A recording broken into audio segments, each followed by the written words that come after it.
வெட்டும்பெருமாள் பாண்டியன் என்பவர் தென்காசி பாண்டியர்களுடைய கிளை. சுந்தரபாண்டியன் மாரவர்மன், மூன்றாம் மாரவர்மன் சுந்தரபாண்டியன் என்பவன் தான் முடிசூடுறாரு 1531ஆம் ஆண்டு.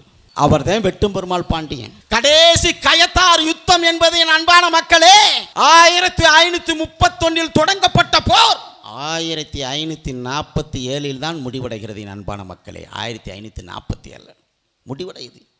சுமார் 17 ஆண்டு கால யுத்தம், ஒரு மாவீரன் இந்த மண்ணில் கடைசி கயத்தார் போர். அது வெட்டும்பெருமாள் பாண்டியனுடைய வீழ்ச்சி என்பது அந்த இனப்படுகொலை.